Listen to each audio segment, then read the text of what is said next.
मनुष्य अगर अपना जीवन आराम से बिताना चाहे तो उसका जीवन बहुत आराम से बीत सकता है, लेकिन मनुष्य की जन्मों की दुख सहने की, दुखी और पीड़ित रहने की आदत के कारण सुख की घड़ियों में भी वह दुख का कारण ढूंढ ही लेता है। मनुष्य की सबसे बड़ी भूल यही है कि उसे किस उद्देश्य के लिए जीवन मिला है, उस कार्य को न करके वह कुछ और कर रहा है। सच ये है कि मानवीय देह और मन ईश्वर की खोज करने के लिए बने हैं। फिर मनुष्य होकर ईश्वर को खोजना मुश्किल कैसे हो सकता है?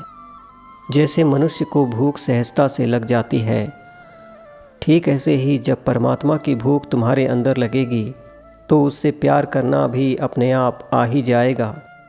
जैसे पेट की भूख स्वाभाविक से अपने आप लग जाती है, क्या इसी तरह से परमात्मा की भूख भी अचानक दिल में उठ जाएगी? नहीं, ऐसा नहीं होता है। ये काम तो सत्संग करता है, संत करते हैं। संत का काम है अपने वचनों के माध्यम से तुम्हारे भीतर परमात्मा की भूख पैदा कर देना। तुम्हारे दिल में भूख उठे, इसलिए श्री गुरु नानक देव की वाणी ने संत समागम के ऊपर बहुत जोर दिया है। परमात्मा की भूख तुम्हारे दिल में पैदा हो सके, इसके लिए केवल एक ही उपाय है, सत्संग करें, संत का संग करें। सत्संग सुनते सुनते जिस दिन सहजता से आँखों में 2 आंसू आ जाए, समझ लेना कि परमात्मा की भूख भीतर पैदा हो गई है। जीवन बहुत छोटा है और इस छोटे से जीवन में बहुत कुछ करना है। गंवाने के लिए कम से कम एक साधक के पास समय नहीं होता है। संत ही कुंजी है, एक चाबी है जिसके कारण तुम्हारे भीतर परमात्मा की भूख उठे।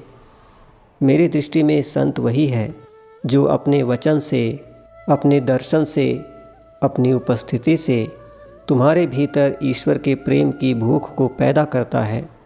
सत्संग को सुनते सुनते आपके भीतर प्रेम का जन्म हो जाए, आपके भीतर भूख जन्म ले ले, तो आप भी कह सकोगे कि मुझे प्रेम हो गया है। ऐसे ही परमात्मा से प्रेम हो जाने के बाद भले ही उसे अपने ही कर्मों का फल, सुख दुख, मान अपमान, हानि लाभ, यश अपयश के रूप में भोगना पड़ता है, फिर भी भक्त कहता है, यह तो मेरे प्यारे प्रभु ने भेजा है। किस कर्म का कौन सा भोग कब मिलेगा यह तो कोई नहीं जानता है, पर यह भोग भेजा तो उसी ने है। इस भाव के साथ भक्त बहुत खुशी से उसे स्वीकार करता है।